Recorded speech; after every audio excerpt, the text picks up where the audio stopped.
So welcome to the fourth and final lecture of network theorems. In this lecture, we are going to cover Millman's compensation and substitution theorem. So in the Millman's theorem, we have basically two case circuits, first of which is shown in the figure in front of you. So the Millman's theorem says that if any circuit is like this, which is a parallel combination of voltages and resistance in series. So suppose there are n such branches connected in parallel, and these are connected across the terminals A and B. So this circuit can be converted to a circuit which is similar to the Thevenin's equivalent of the circuit, which is nothing but the single series combination of a voltage and a resistor, which is called VTH and RTH respectively. So here we will be calling it as a V dash and R dash, which is nothing but VTH and RTH of this particular circuit. So as you know, this is nothing but RTH, this is nothing but VTH. So what we have to do is we have to simply calculate the RTH and VTH value. So let's first calculate the RTH value, R dash, which is nothing but RTH. So how do you calculate it? You just see from this nodes A and B, deactivate all the sources, whether it is voltage or current. So here all the voltage sources will be replaced by a short circuit. So then what you will see that this is a parallel combination of n resistances, R1, R2, and so on till Rn. So if you want to find the equivalent resistance, then what will that be? It will nothing but be like this. We can say it as 1 upon R1 plus 1 upon R2 plus and so on 1 upon Rn. So you can say that your R equivalent, which is nothing but R dash, is equal to 1 upon R1 plus 1 upon R2 plus and so on 1 upon Rn. So this is your R dash value. Now let's calculate the V dash value. Now to calculate the V dash value or VTH, Thevenin's voltage, it is nothing but the open circuit voltage across these terminals A and B. So how do we calculate it? What is the best method to find it?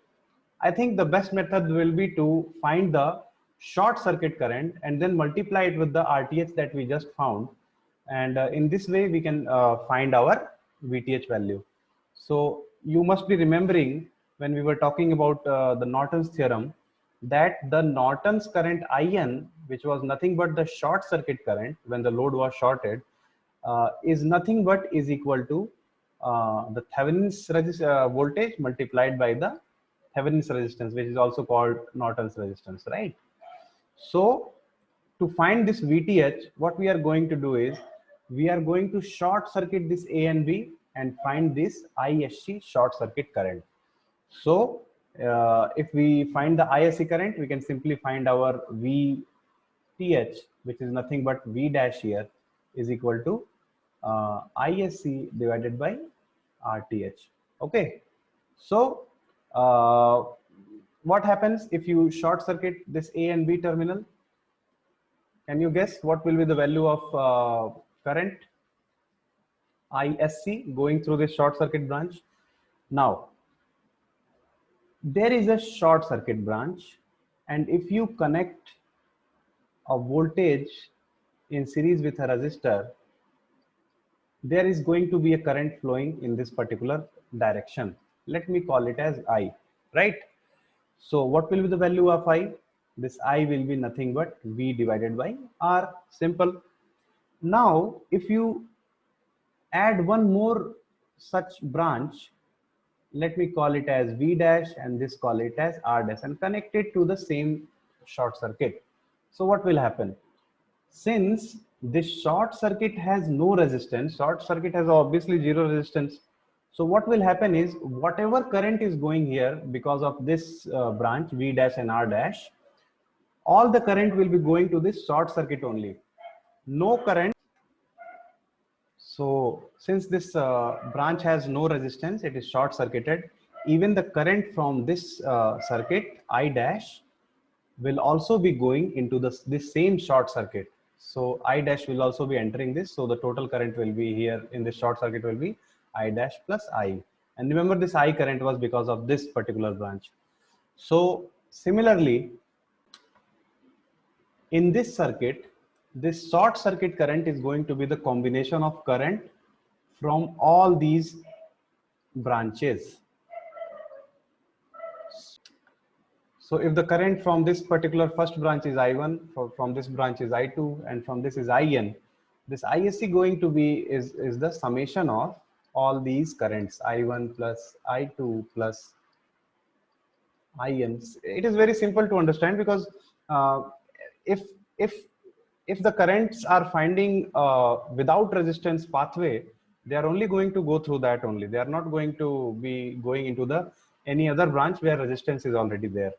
So if we can write it in the terms of V1 and R1, this can be called as V1 upon R1 plus V2 upon R2 and so on, Vn upon Rn. So this is your short circuit current. And now you can say that your V dash, which is nothing but VTH, is equal to ISC into RTH. So ISC we just calculated here in our equation this, and RTH we also just calculated. So our RTH was this, our ISA is this. So our V dash will be V1 upon R1 plus V2 upon R2 plus Vn upon Rn.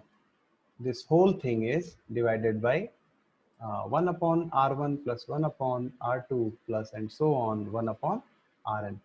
So this may seem to you as a complicated formula, but I think you don't need to remember this, because in the questions it is going to be very simple. You just apply logic that this circuit, the case 1 circuit for the Millman's theorem, you have to just apply the Thevenin's theorem's basic fundamentals that you have just learned. So this is the case 2 circuit for your Millman's theorem. This is going to be a simpler one for you. In this circuit also, this circuit according to the Millman's theorem can be converted to a circuit like this.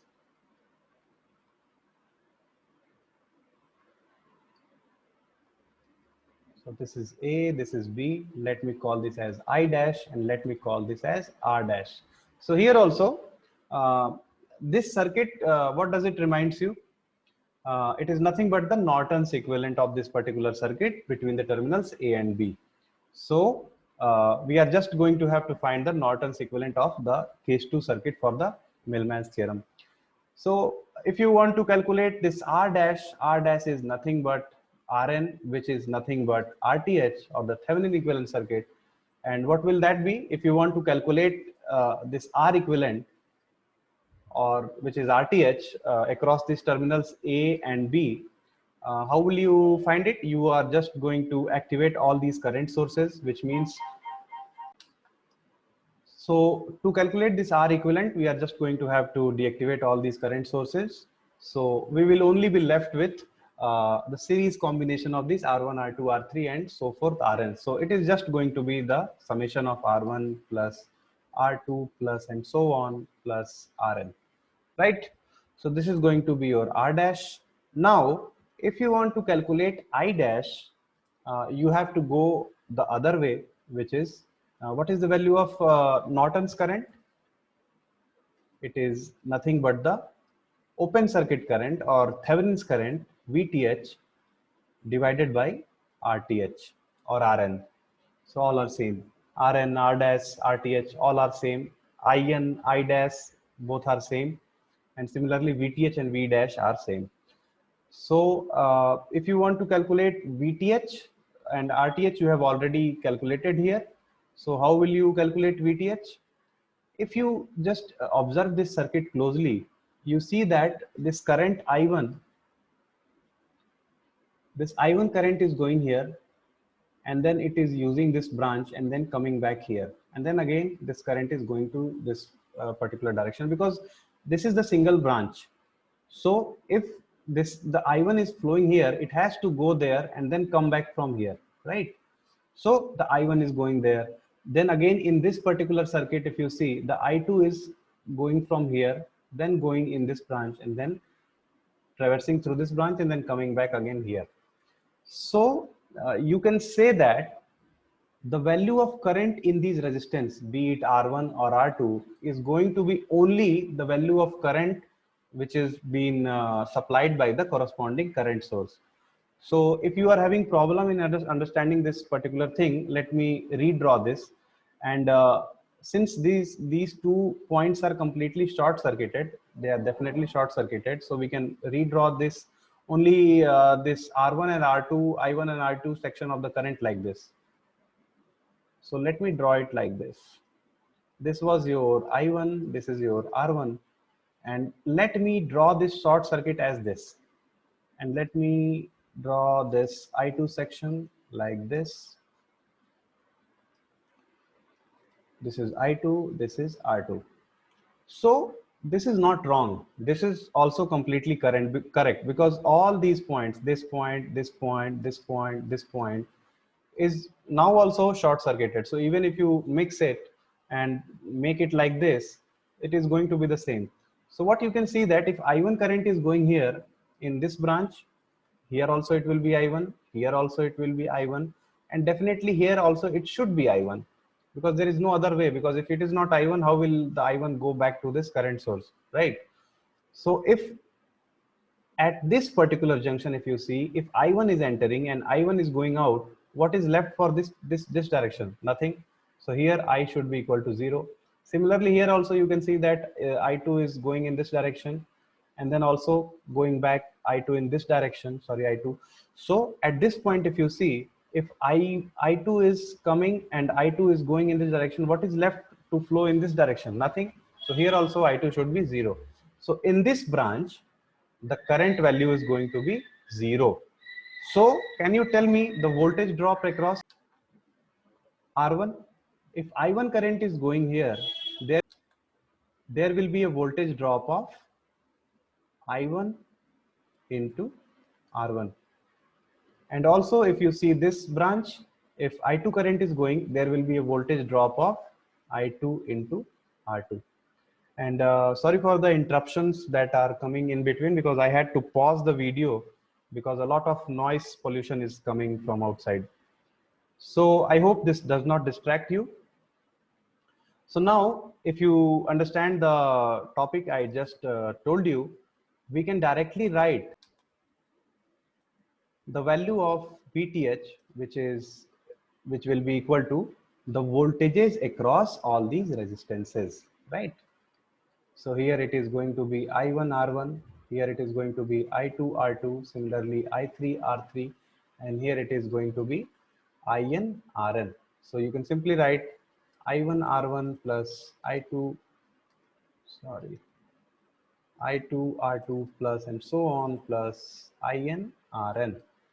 So now you have got your VTH value, so you can simply get your I dash value, which is nothing but VTH upon RTH. So it will be I1 R1 plus I2 R2 plus and so on IN RN divided by, what is your RTH? It is nothing but the R dash that you just calculated. It is R1 plus R2 plus and so on plus RN. And similar to the first case, you also don't want to remember these things because it is going to be very obvious. And if the questions comes, you will see that you will easily be able to solve all these questions. So this is your Millman's theorem.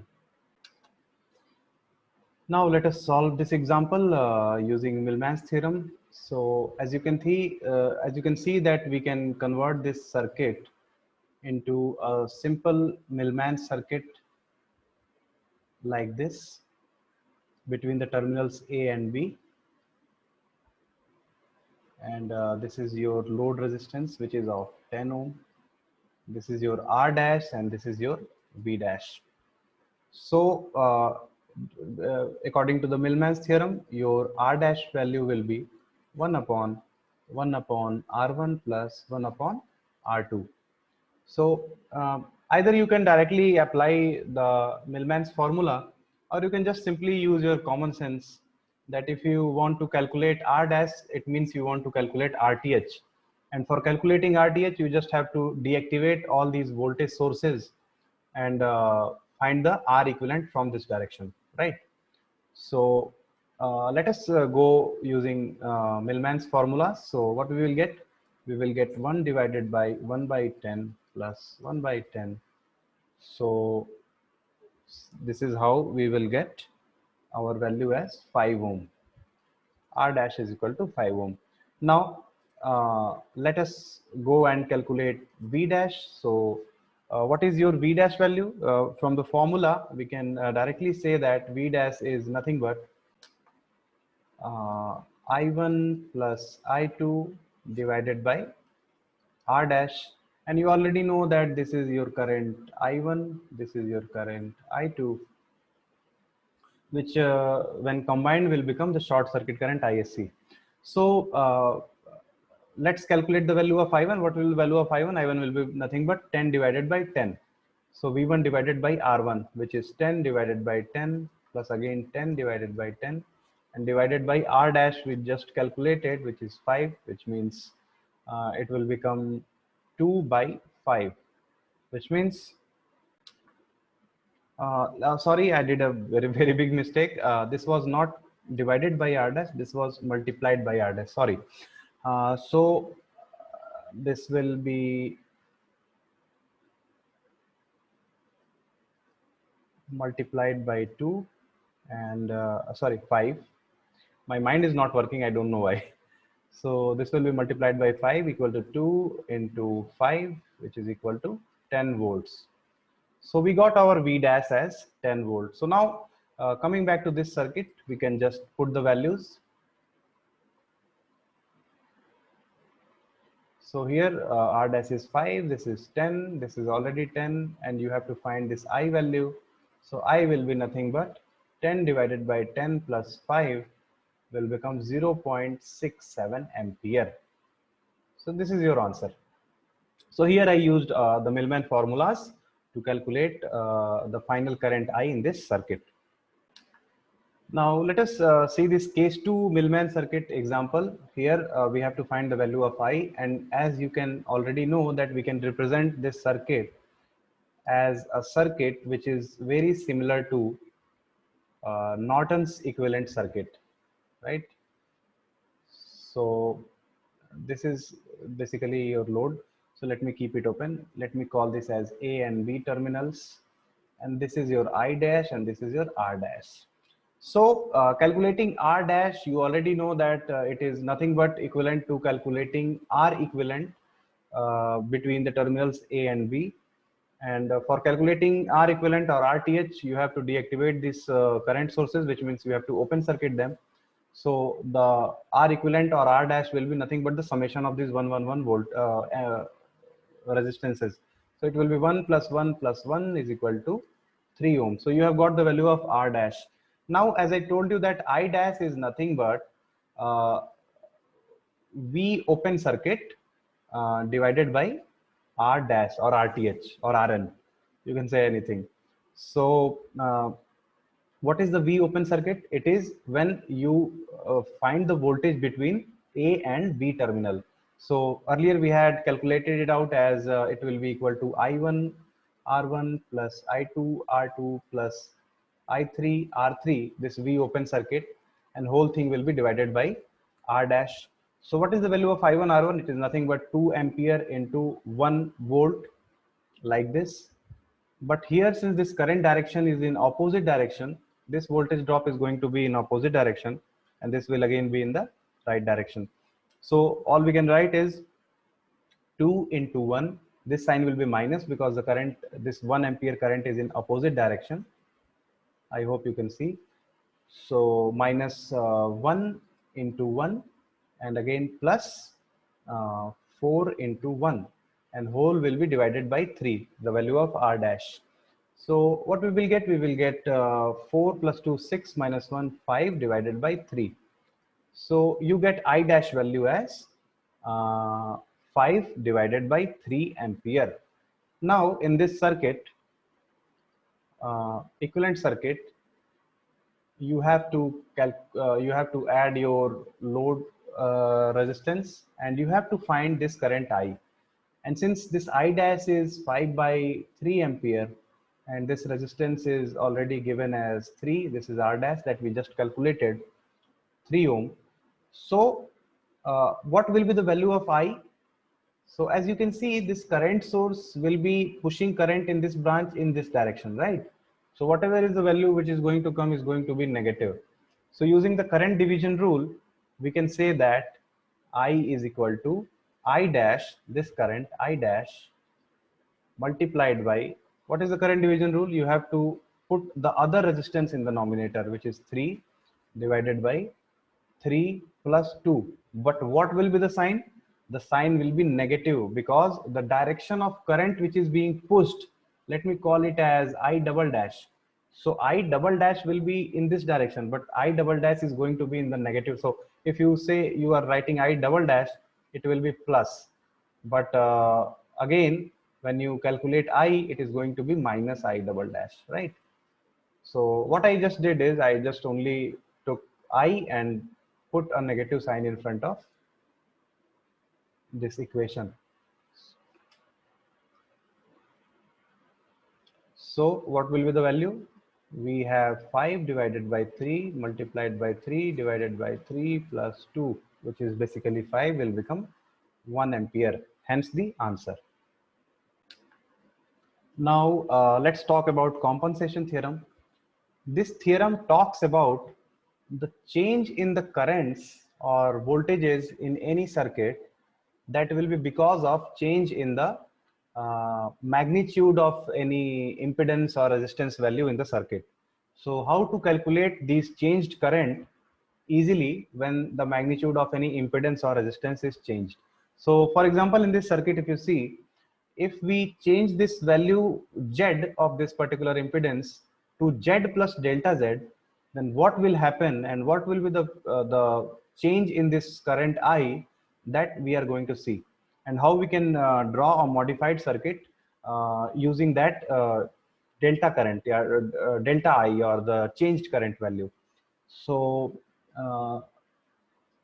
let me draw this thing first, then the original Z value, and let me add a delta Z value in this particular circuit. So now the Z has become Z plus delta Z. So let me call a new current will be flowing, which is definitely the reduced current if this delta Z is positive. So let me call it as I dash. So from the first circuit, you can say that I is equal to V divided by Z. And in the second circuit, you can say that I dash is nothing but V divided by Z plus delta Z. So can you tell me what will be the difference in this I and IZ? Let me call it as delta I, and let me say it is the magnitude of I minus I dash. So if we calculate its value, it will be V divided by Z minus V divided by Z plus delta Z. So on solving this, we will get delta I is equal to minus V divided by Z into delta Z divided by Z plus delta Z. So you can go on and solve it, you will find this thing, and you already know that V divided by Z is nothing but I. So we can write it as delta I is, and sorry, there will be a negative sign also. So delta I is equal to minus I delta Z divided by Z plus delta Z. So this is the changed current. This is the changed value of current that will be there in this particular circuit, and its value will be I delta Z divided by Z plus delta Z. So what if you want to draw a circuit that represents this particular current delta I? If you want to represent a circuit in which only this delta I current flows, so how will you make that circuit? So let's draw that circuit. So let us first remove this voltage source from here, and we will have a circuit like this.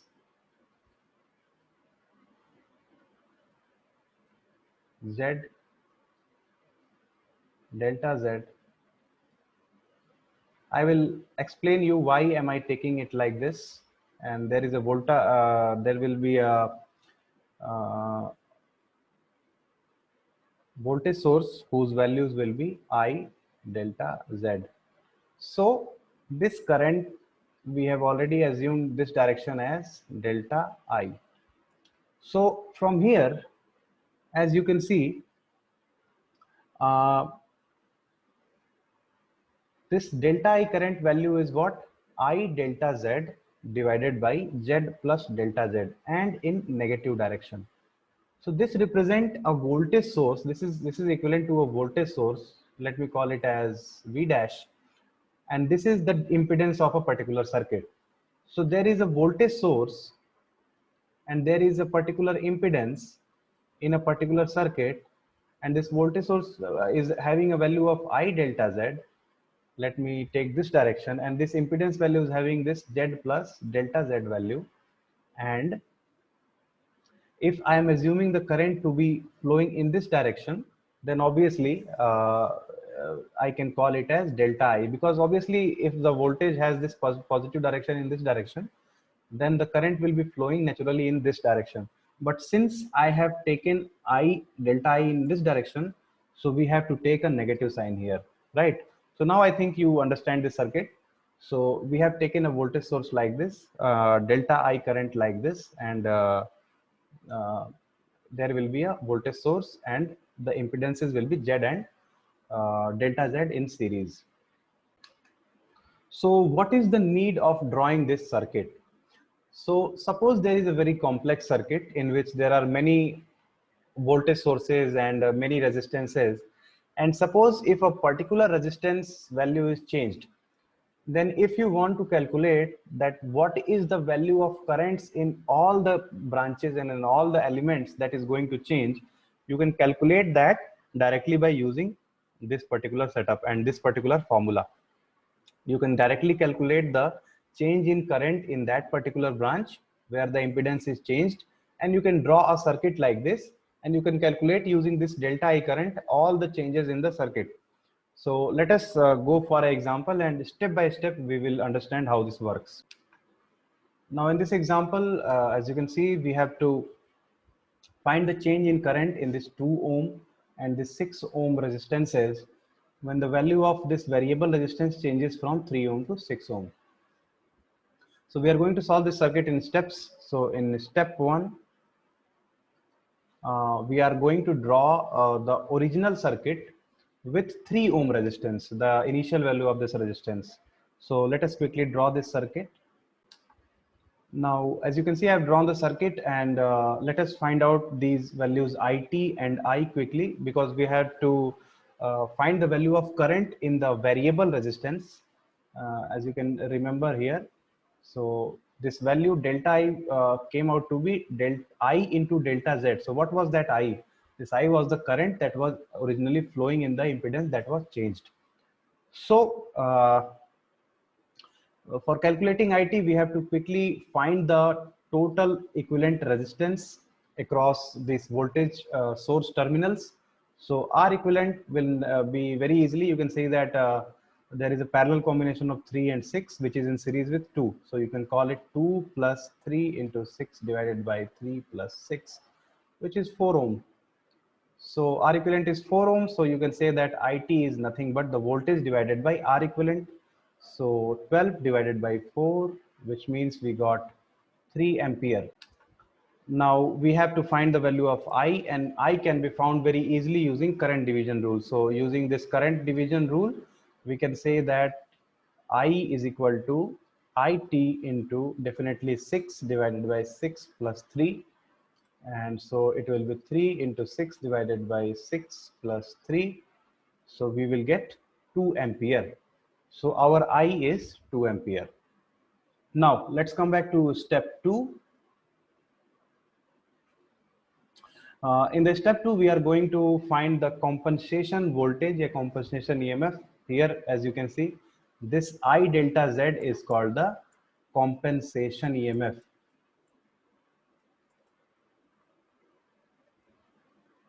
So the compensation EMF, we call it as V dash is equal to I into delta Z.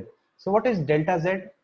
Delta Z is nothing but the final value of resistance, which is 6 ohm, and the initial value of resistance, which is 3 ohm, the difference between them. So it will be equal to 3 ohm.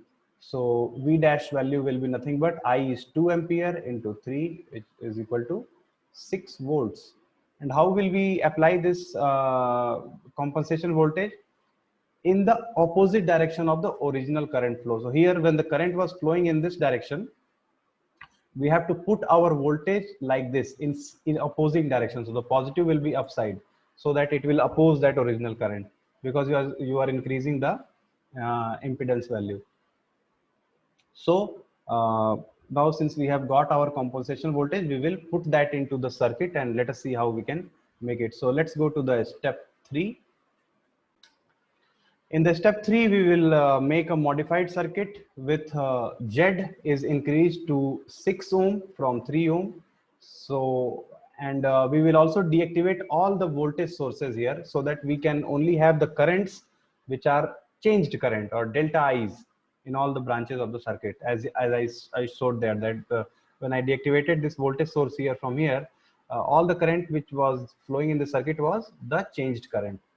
So this is the idea. So let us draw the modified circuit. So this is our 2 ohm. Now, as you can see here, this is our modified circuit where the voltage sources is deactivated. The impedance value has now changed to 6 ohm, Z plus delta Z, and all the other circuit is original. And here I have added this compensation voltage in series with the variable resistance. So remember, the sign will be like this, so that it will oppose the original current. So original current was trying to flow in this direction. So we have to make our compensation voltage like that, so that it is opposing in nature. So that's why I have taken the plus sign above. Now let us call this current, which is generated by this voltage, the 6 volt compensation voltage, as del IT. Let us call the current which is flowing now because of this in the 2 ohm resistor as del I2, and the current which is flowing in 6 ohm resistor as del I6. 6 represents 6 ohm, 2 represent 2 ohm, right?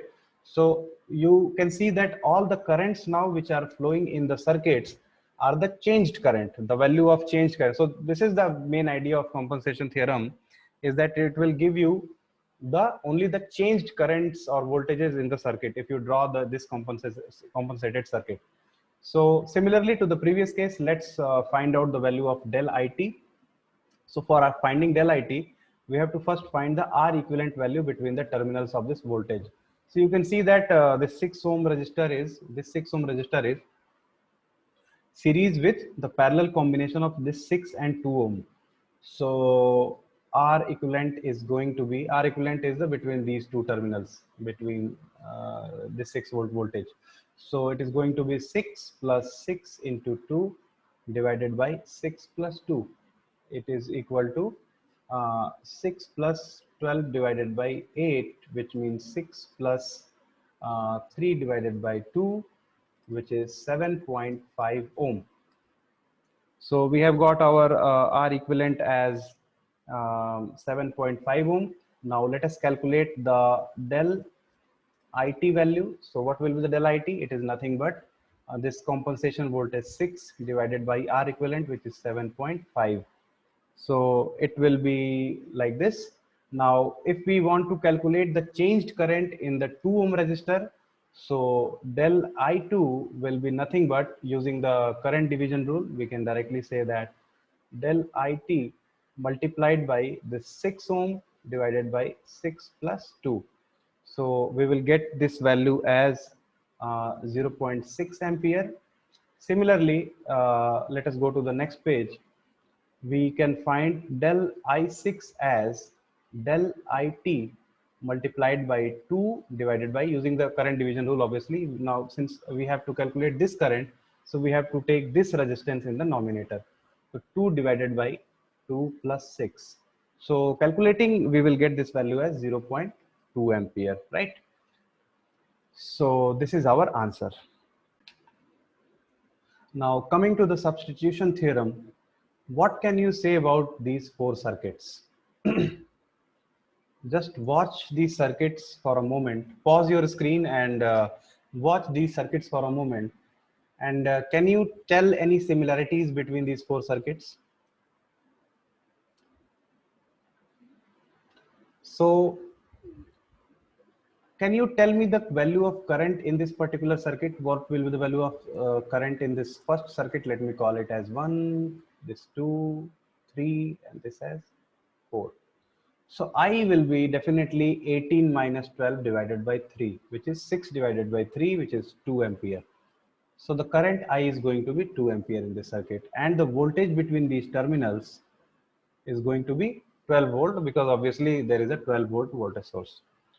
Now, if we talk about the same terminals, if you see that the left side of these terminals have the same circuit component, 3 ohm and 18 volt, 3 ohm and 18 volt, here also and here also.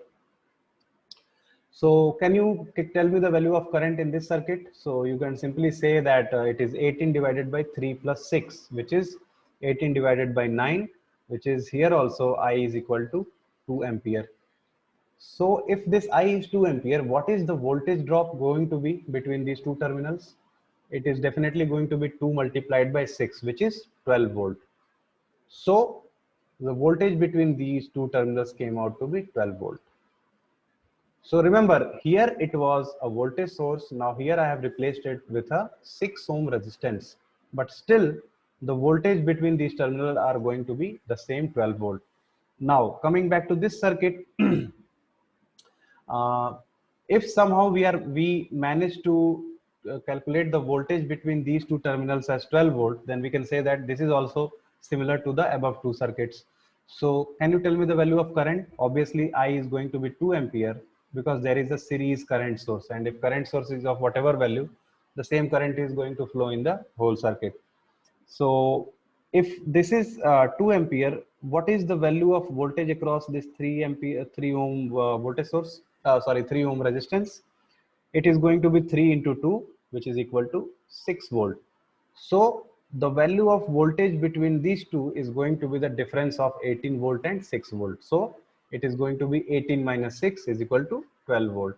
So here also we can see that the voltage is 12 volt. Now coming to the last circuit, can you calculate the current? This I is going to be definitely 18 minus this volt, 8 volt, divided by, since this is opposing this 18 volts, that is why I taken the minus sign, divided by 3 plus 2. So it becomes 5. So how much is that? 10 divided by 5 is equal to again 2 ampere. So here also the current came out to be 2 amperes. Now can you calculate the voltage difference between these two terminals? So if you multiply 2 with 2, it becomes 4 volt across this resistance. So this resistance has a voltage of 4 volt. And already you know that there is a 8 volt voltage source. So the total voltage is going to be 8 plus 4 is equal to 12 volt. So in all these four circuit, you see whether I keep a voltage source or whether I keep a resistance of particular value, or whether I take a current source of a particular value, or I take a combination of a voltage and a resistance. The value of current in the circuits and the value of voltage across these terminal is not going to change. So we can say that we can substitute these values and interchange between voltage and resistance or current source if they are of appropriate value. So this is what is the substitution theorem is all about. So according to your need, you can replace the voltage sources with particular values of resistances, or even current sources, or even combination of resistance and voltages. So this is your substitution theorem. Now before closing this final video of network theorems, let us see an example which combines reciprocity theorem and Norton's theorem. So how does this combine these two? Let us find out. So in this question, we have a network called A, and we have two different combination of the same network A given here. And it is said that this network A satisfied reciprocity theorem. So it doesn't matter if you exchange the excitation and response. It is the ratio of response to excitation is going to be the same. So using these two circuits, their whatever the values are given, we have to find the value of this current I, right? So how to find it? What is the method that you see is going to help you? In the first circuit, you can see that the output is short circuited, right? And in input, there is a 10 volt and input current 5 ampere is also seen. So there is no way we can compare these two circuits, because there is a 4 ohm resistance which we can call as a load connected with the second network.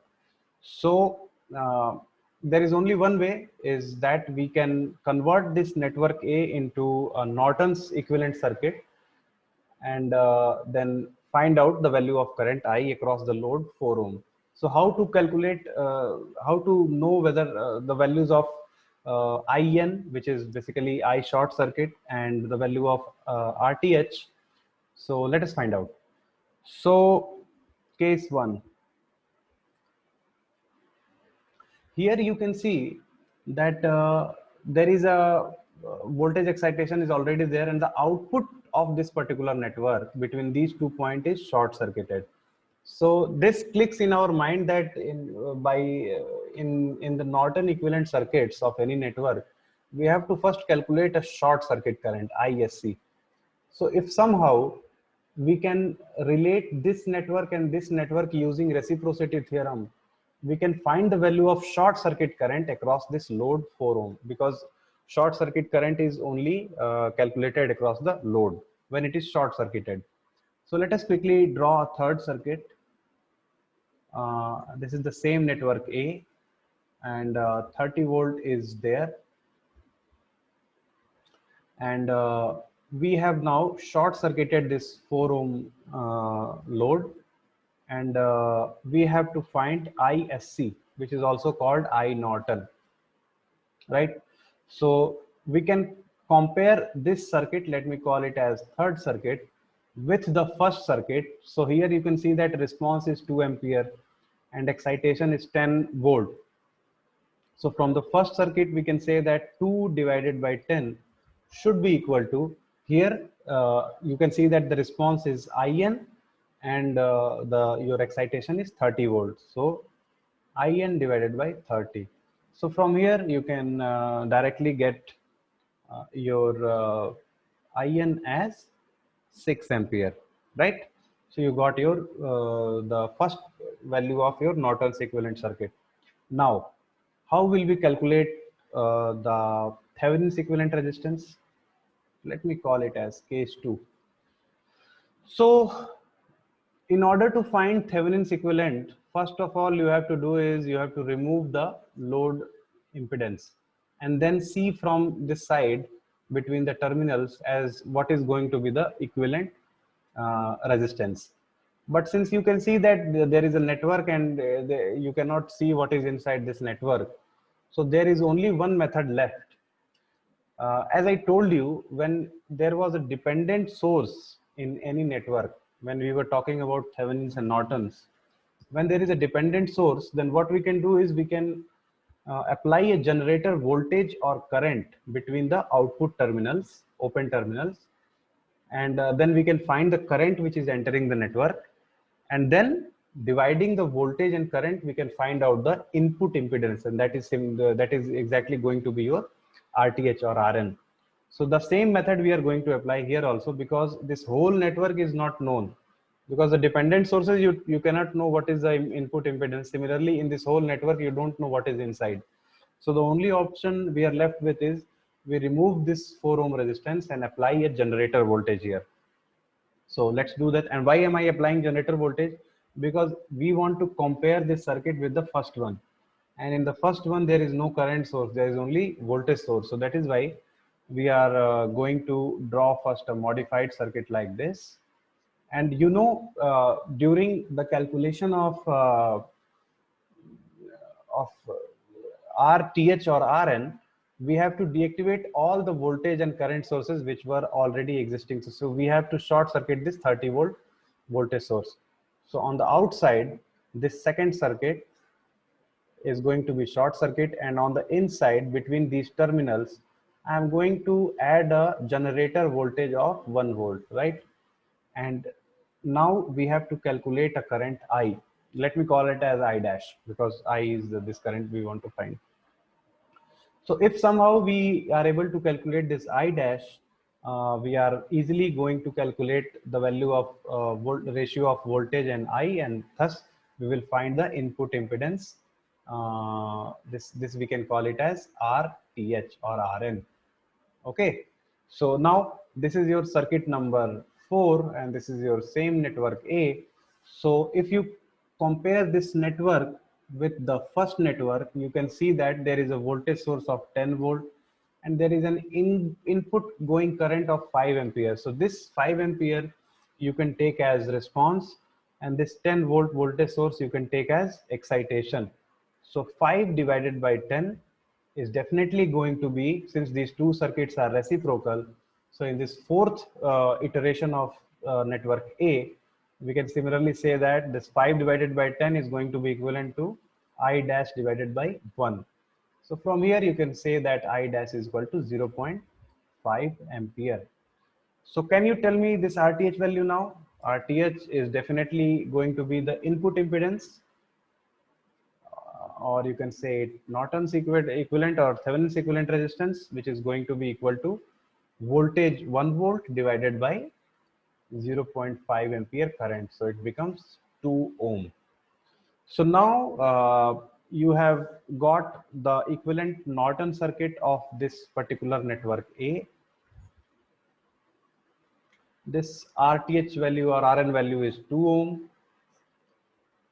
and this current source is having a value of 6 ampere. This is your IN, and this whole circuit is basically the Norton equivalent of circuit A. And out in between these terminals, we have applied this 4 ohm